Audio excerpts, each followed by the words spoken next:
First of all, good morning to all of you. Welcome into this class.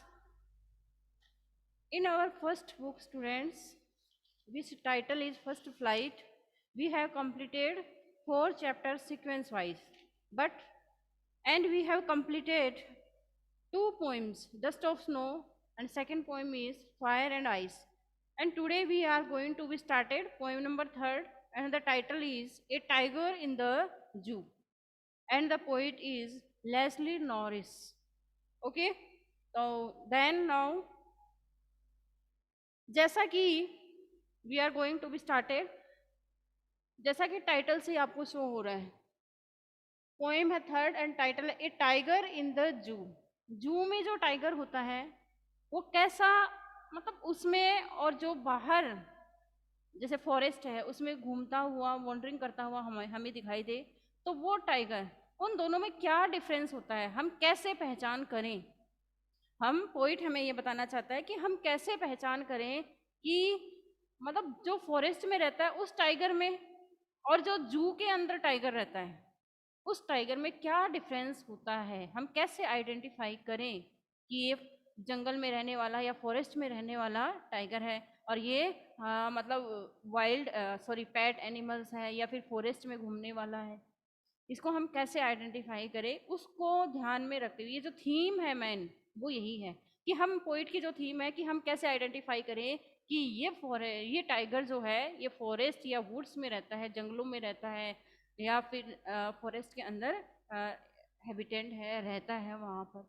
तो इस difference को हम कैसे आइडेंटिफाई करें, तो वो अपनी तरफ से पोइट जो है वो अपनी तरफ से कुछ मतलब ऐसे इंडिकेशंस हमें बताएगा जिनको हम देखकर किसी भी टाइगर को आइडेंटिफाई कर जाएंगे कि ये फॉरेस्ट में रहने वाला है, फॉरेस्ट वाले जो एरियाज हैं उनसे बिलोंग करता है और ये मतलब जू में रहने वाला टाइगर है। तो दोनों में आपने खुद ने भी देखा होगा, कभी अगर ये आप जू विजिट करने गए हैं तो आपने वहाँ देखा होगा कि जू में जो टाइगर रहता है उसका नेचर, उसका टेम्पर कैसा होता है, किस टाइप का होता है वो, उसके क्या क्या मेथड्स होते हैं, जैसे खाने से रिलेटेड या उसका जो मतलब गेस्चर्स हैं, उसके जो बॉडी गेस्चर्स हैं या उसके फेस पे जो गेस्चर्स आ रहे हैं उनको देखकर हम कैसे आइडेंटिफाई करेंगे। तो वो सारा पोइट अपनी तरफ से बताने की कोशिश कर रहा है आप रीडर्स को।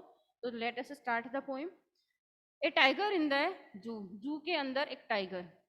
तो देखिए पोइट हमें बताता है कि दिस पोइम कंट्रास्ट, कंट्रास्ट यानी ओपोजिशन करती है, विरोध करती है, a tiger in the zoo with the tiger in its natural habitat.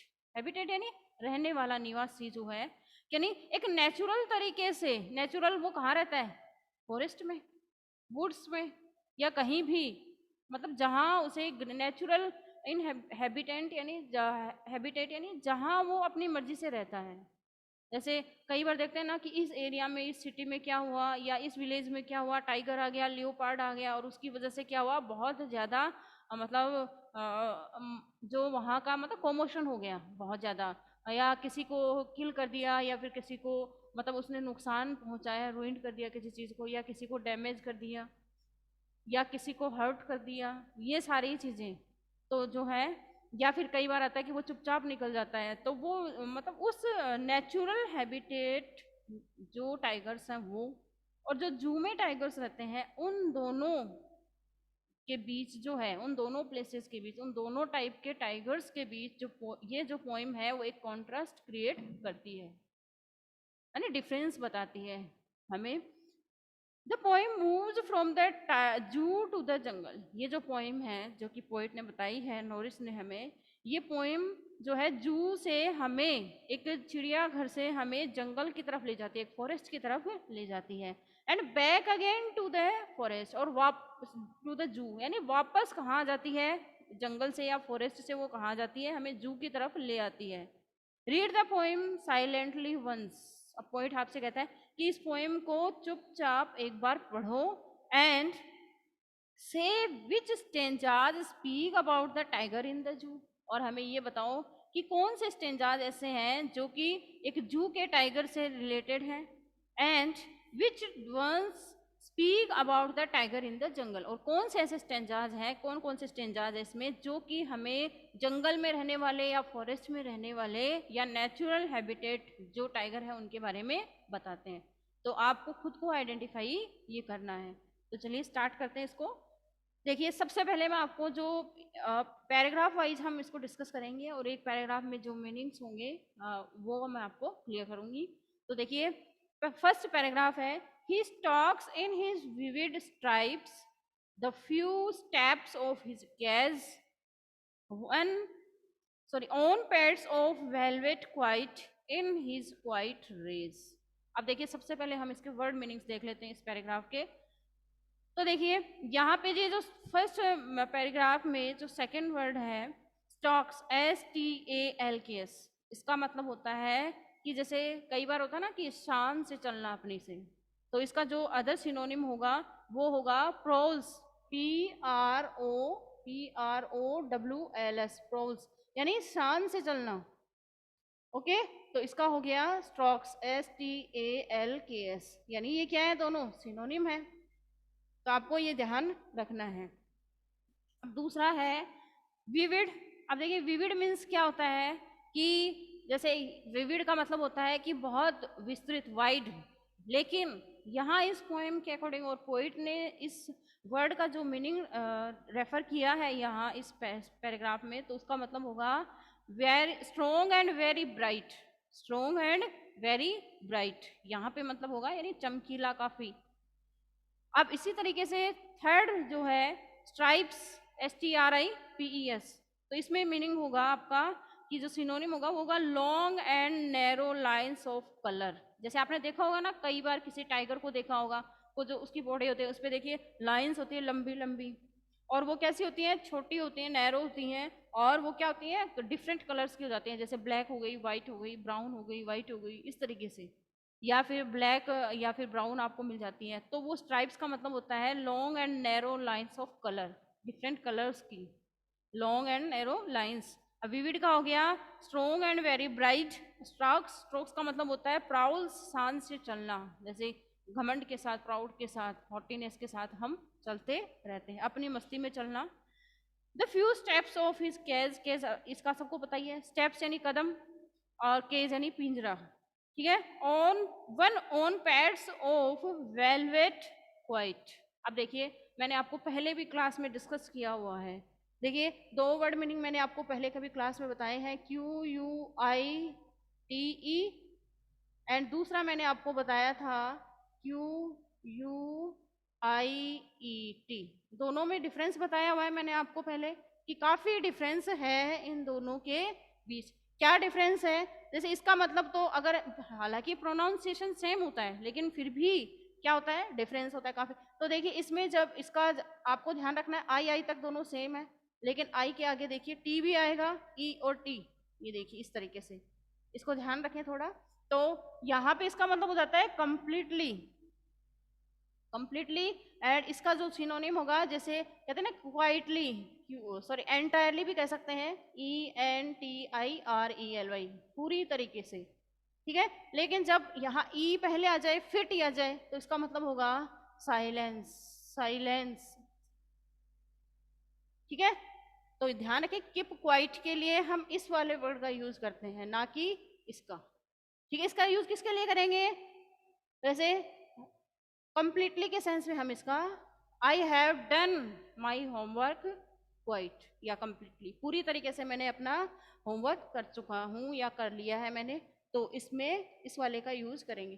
तो यहाँ पे ये जो पोइम है इसमें देखिए कौन सा वर्ड है, क्वाइट, चुपचाप, ठीक है, साइलेंट।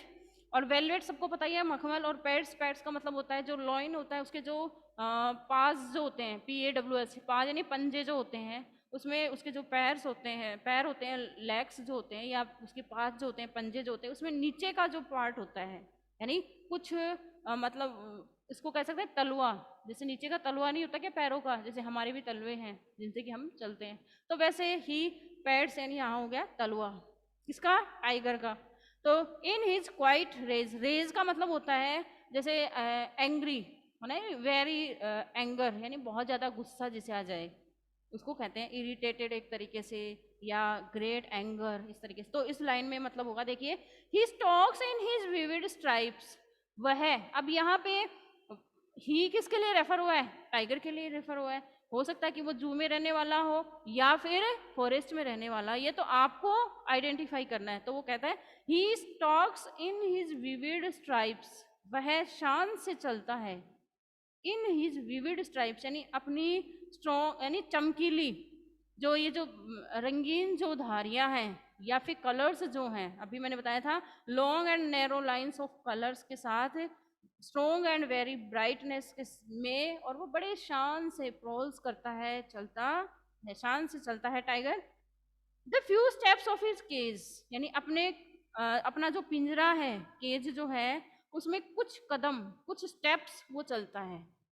अब समझ में आ रहा है आपको कि अपना जो पिंजरा है, केज है, उसमें वो कुछ कदम चलता है, कुछ स्टेप्स चलता है। कैसे चलता है? बड़े शान से प्राउल्स करता है। और वो कैसा है? यानी बहुत ही चमकीला है, और रंगीन धारियां जो है, कलर्स जो है, लाइंस जो है, वो उसके ऊपर हैं।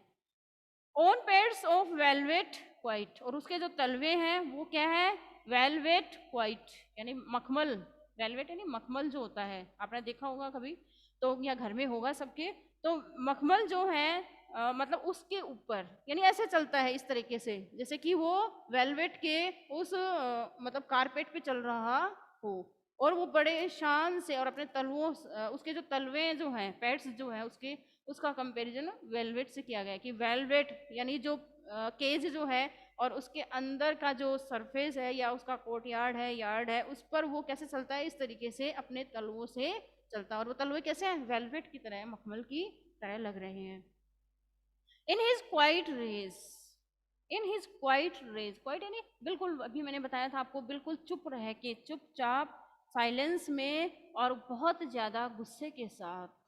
क्यों भाई? केज में जो टाइगर होता है उसको क्यों गुस्सा आता है भाई? जब उसे खाने के लिए फूड नहीं मिले टाइम पर, या फिर विजिटर्स जो आते हैं जू में, वो घूमने आते हैं, उसे देखने आते हैं, वो उसको टीज करें या उसको चिढ़ाएं, उसका मजाक बनाएं, उसको खाने को ना दें, ठीक है, डिफरेंट डिफरेंट तरह के साउंड्स उसके सामने करें। तो मतलब उस इस पैराग्राफ में एक केज में रहने वाले टाइगर के बारे में बताया है पोइट ने।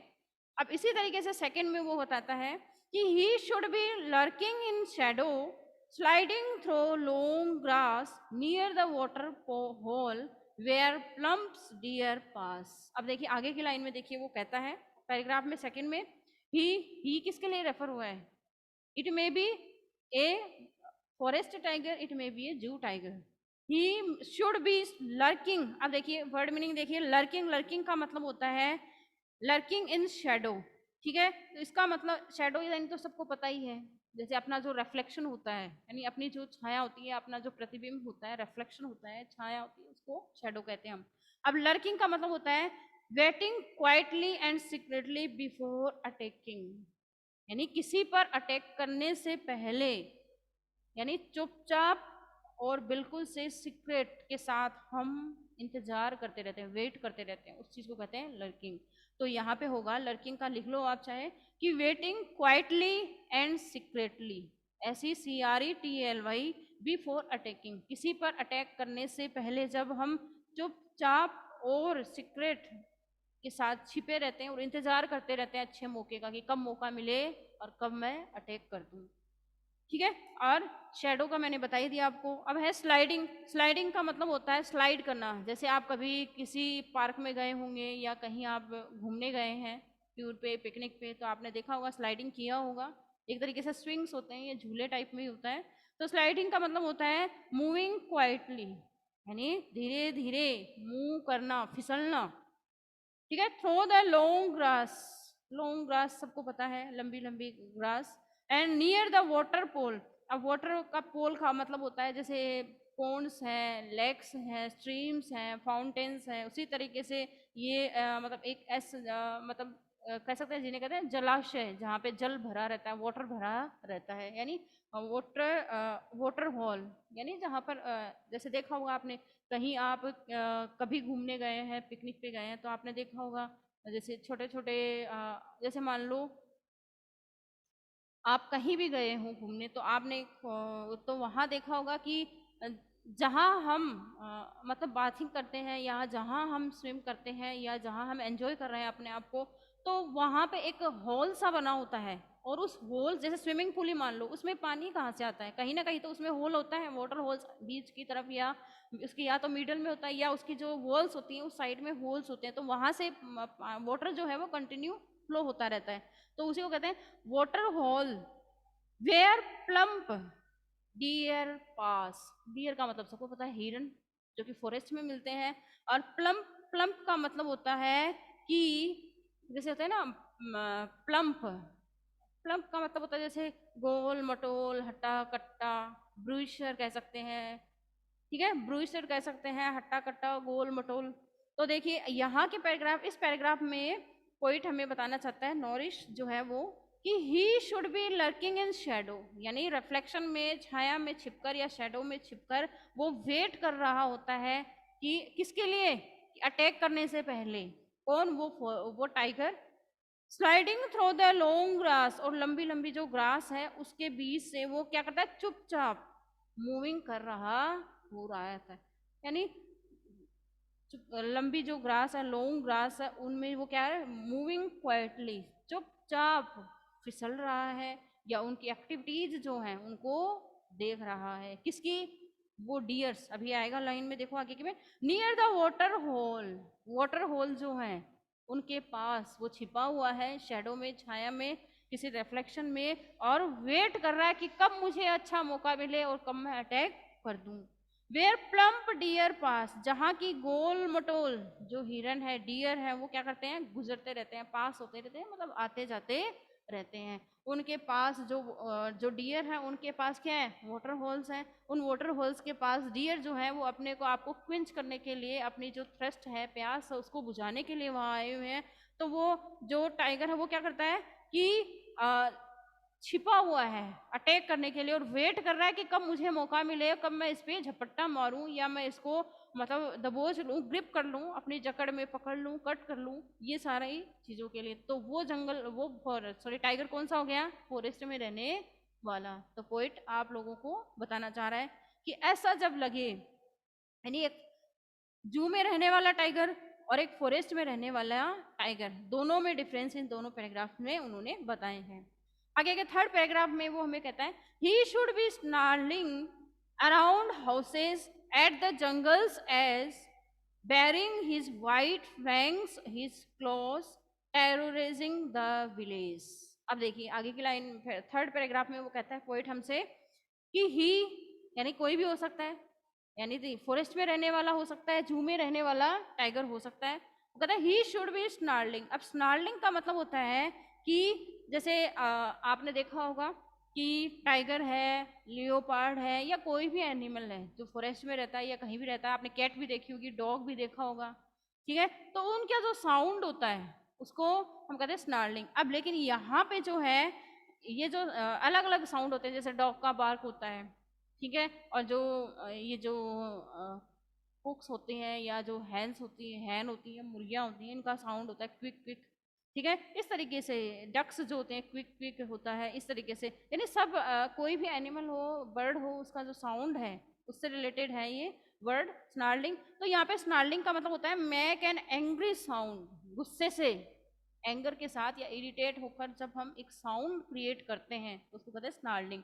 और वो साउंड किसका होता है? टाइगर का ही होता है, चाहे वो फॉरेस्ट में रह रहा हो या जू में रह रहा हो। तो पोइट आपसे कहता है he should be snarling around houses, यानी जो घर बने हुए हैं, जो हाउस बने हुए हैं, उनके आसपास वो क्या करते रहते हैं? गुर्राते रहते हैं। और हिंदी में कहें तो स्नार्लिंग का मतलब तो गुर्राना, दहाड़ना, रोरिंग करना, ये सारा, यानी एक टाइगर के साउंड को हम क्या कहते हैं? लॉयन के साउंड को रोर कहते हैं। तो एक टाइगर के साउंड को हम कहेंगे स्नार्ल, यानी दहाड़ना, गुर्राना एक तरीके से। वो कहता है ही, पोइट हमें बताता है, लेस्ली नॉरिस जो है पोइट है, वो हमें बताते हैं कि he should be snarling around houses, यानी जितने भी हाउस बने हुए हैं उनके चारों तरफ वो क्या करता है? गुर्राता रहता है, दहाड़ता रहता है, और एक एंग्री साउंड क्रिएट करता रहता है। एट द जंगल्स एज, और कहाँ पे करता है ये? जंगल्स एज, जंगल में या फॉरेस्ट में जो किनारे हैं, यानी फॉरेस्ट के जो बॉर्डर है या उसकी जो बाउंड्रीज है उस एरिया में वो क्या करता रहता है, घुर्राता रहता है, स्नार्डिंग साउंड करता रहता है। बेयरिंग हिज, अब बेयरिंग का मतलब होता है uncover, bearing uncovering his white flanks fangs his clause. अब देखिए वाइट फ्लैंक्स, फैंक्स का मतलब होता है लॉन्ग एंड शार्प टिथ, यानी बड़े बड़े और उसके जो शार्प टिथ देखे होंगे आपने तो उनको कहते हैं फैंग्स, और वो कैसे व्हाइट कलर के हैं। हिज क्लास, क्लास यानी वही पंजे, मैंने अभी पहले भी बताया था आपको, क्लास यानी पंजे, और बेयरिंग यानी अनकवरिंग। और क्या करता रहता है, बेयरिंग हिज वाइट फैंग्स, और अपनी जो white long and sharp teeth हैं जो कि क्या है, अनकवरिंग, यानी उसने कवर नहीं कर रखी, यानी मुंह बंद नहीं कर रखा, बल्कि उनको वो दिखा रहा है, शो कर रहा है उनको, उनसे हिज क्लास, और अपने जो पंजे हैं, उसके जो पंजे हैं या जो क्लास हैं, टेरोराइजिंग द विलेज, विलेज में, गांव में उसने क्या कर रखा है, टेरोराइजिंग, टेरोराइजिंग यानी एक तरीके से फ्राइटन्ड करना, डराना, अफ्रेड करना, जो वहाँ विलेज में जो लोग रहते हैं, पीपल रहते हैं, उन लोगों को वो क्या कर रहा है, टेरोराइजिंग कर रहा है, एक तरीके का आतंक उसने क्रिएट कर रखा है। तो ऐसा जो टाइगर है वो कौन सा होता है, जो कि फॉरेस्ट में रहता है। भाई जू में रहने वाला क्या करता है, बाउंड्रीज में रहता है, केज में रहता है, पिंजरे में रहता है, वो ऐसा नहीं कर सकता, लोगों को टेरराइज नहीं कर सकता। लेकिन यहाँ पोइट कहता है कि यानी फॉरेस्ट में रहने वाले टाइगर ने क्या किया है, विलेज में जो हाउसेस बने हुए हैं उनके चारों तरफ वो एक साउंड, एंग्री साउंड क्रिएट कर रहा है, मैक कर रहा है, और जो जंगल की जो बाउंड्रीज हैं उनमें वो दहाड़ रहा है, गुर्रा रहा है एक तरीके से, और अपने जो वाइट और लॉन्ग और शार्प टिथ हैं जो कि क्या है, अनकवरिंग है, उनको दिखा रहा है गुस्से से। एंड अपने जो उसके पंजे हैं, क्लास हैं, उनसे वो क्या कर रहा है कि विलेज के जो पीपल हैं उन सबको टेरोराइज उसने कर रखा है। अब भाई जब टाइगर कहीं आ जाता है, विलेज में किसी घर में आ जाता है, या किसी का कोई उसे देख लेता है, मान लीजिए सपोज कर लिए हमने भी एक टाइगर देख ही लिया, देख लिया मान लो, सपोज करो, तो हम भी क्या करेंगे, यानी हमें क्या डर रहेगा कि खो ना हो, ये टाइगर क्या ना कर ले कि अपने क्लास में, अपने पंजों में, अपने मुझे ग्रिप्स ना कर ले, यानी मुझे जकड़ ना ले एक तरीके से। तो इसीलिए इस मतलब उसकी ग्रिप यानी ये अपने क्लास से, पंजों से मुझे जकड़ ना ले, मुझे चोट ना पहुंचा दे, मुझे हर्ट ना कर दे। इसी वजह से क्या होता है, एक तरीके का टेरोराइज, मतलब एक तरीके का अफ्रेडनेस या फ्राइटनेस हम पे हॉन्टेड हो जाता है, हावी हो जाता है। तो सेम वैसा ही होता है जब कोई ऐसा सबके साथ हो सकता है, यदि उस विलेज में या आप जहाँ रहते हैं वहाँ टाइगर आ जाए सडनली, यदि आप उसको देखें तो ऐसी कुछ फीलिंग्स आपके माइंड में आती हैं, हम सब कुछ छोड़कर अपने आप को सेव करने के बारे में सोचने लगते हैं। तो थर्ड पैराग्राफ में पोइट दोबारा कहता है किस कौन से टाइगर की बात कर रहे हैं, जो कि फॉरेस्ट में रहता है और जिसने आतंक मचाया हुआ है या टेरोराइज लोगों को वो कर रहा है। फोर्थ पैराग्राफ में, but he is locked in a concrete cell, his strength behind bars, stalking the length of his cage, ignoring visitors। अब देखिए फोर्थ वाला जो पैराग्राफ है उसमें पोइट दोबारा कहता है but he is locked in a concrete cell. Concrete cell आपने सुना होगा कि सेल यानी क्या होता है, कोठरी या जो रूम होता है वो, या केज कह सकते हैं, पिंजरा, यहाँ पे हम इस पोएम के अकॉर्डिंग पिंजरा वर्ड जो है, केज जो है वो आ सकता है, सेल। कंक्रीट यानी कंक्रीट यानी कंक्रीट से बनी हुई, ये एक मटेरियल है कंक्रीट, और इससे बनी हुई जो एक कोठरी है या जो रूम है या जो केज है, उसके अंदर उसे क्या किया गया है, लॉक किया गया है, उसे बंद कर दिया गया है उसमें। हिज स्ट्रेंथ बिहाइंड बार्स, और उसकी जो स्ट्रेंथ है, उसकी जो पावर है, उसका जो स्टेमिना है वो हमें कहाँ से दिखाई देता है, बार्स। बार्स का मतलब होता है कि रोड्स या जो RODS, ROADS नहीं, ROADS यानी तो चलने वाली रोड्स जिसपे लोग चलते हैं, लेकिन ROD रोड यानी छड़ सलाखें जो होती हैं, जंजीरें जो होती हैं एक तरीके से।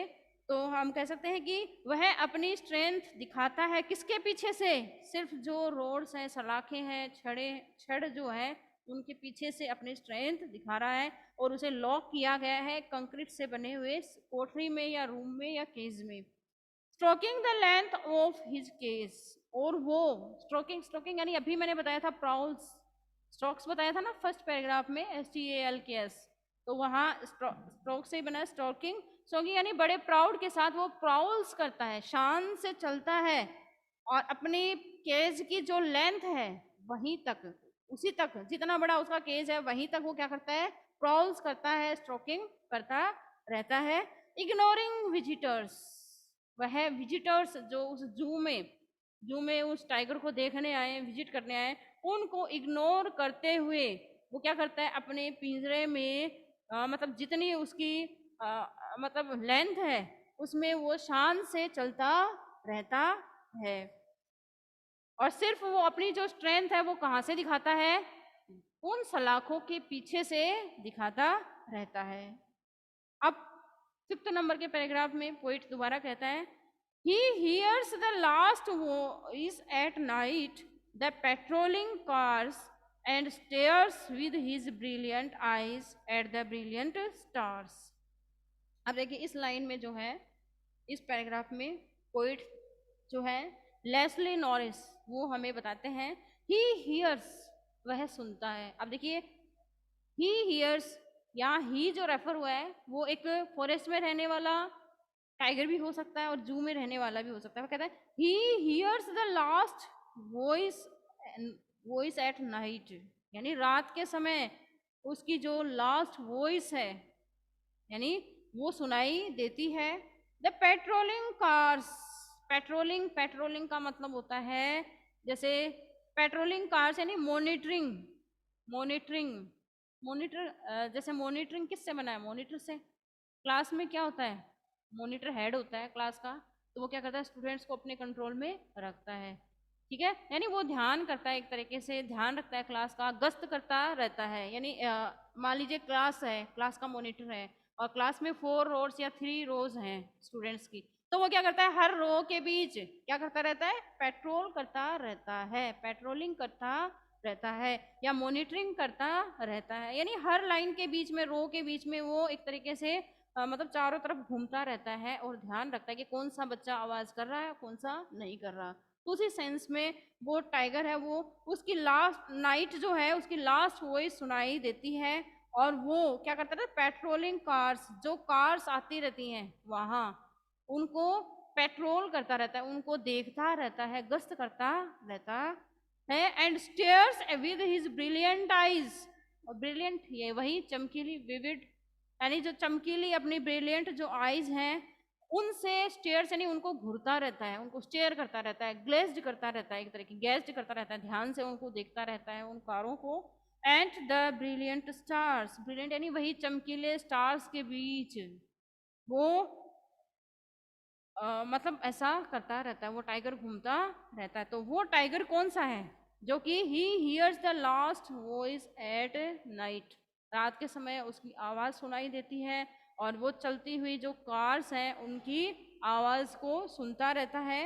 And stairs with his brilliant eyes, और अपने ब्रिलियंट चमकीली आंखों के साथ उनको घूरता रहता है, देखता रहता है। एट द ब्रिलियंट स्टार्स, और चमकीले जो स्टार्स हैं उनके बीच। अब बताइए वो टाइगर कौन सा है 5th नंबर के पैराग्राफ में, वो जंगल में रहने वाला है, फॉरेस्ट टाइगर है, या फिर जू वाला टाइगर है, कौन सा टाइगर ऐसा करता है। तो एक खुले आकाश के नीचे ब्रिलियंट चमकीले जो स्टार्स हैं उनके बीच, एंड अपनी चमकीली आंखों से वो घूरता रहता है। द पेट्रोलिंग कार्स, जो कार्स घूमती रहती हैं, जाती रहती हैं, उनको उन्हीं को मॉनिटरिंग करता रहता है और रात में उसकी आवाज़ हमें सुनाई देती है। वो कौन सा टाइगर है भाई, फॉरेस्ट टाइगर। तो इस तरीके से जो पोइट जो है लेस्ली नॉरिस, उन्होंने इस छोटी सी स्वीट सी पोइम में एक मतलब डिफरेंस क्रिएट किया, कंट्रास्ट क्रिएट किया इस पोइम के थ्रू, कि एक फॉरेस्ट में रहने वाला टाइगर और एक जू में रहने वाले टाइगर को हम कैसे आइडेंटिफाई करें। तो स्टूडेंट्स की आपको ये पोइम अच्छी तरीके से समझ में आई होगी। अभी जो आपकी सेकेंड क्लास होगी उसमें हम नेक्स्ट जो पोइम है उस पर डिस्कस करेंगे। Thank you very much students for listening me so carefully.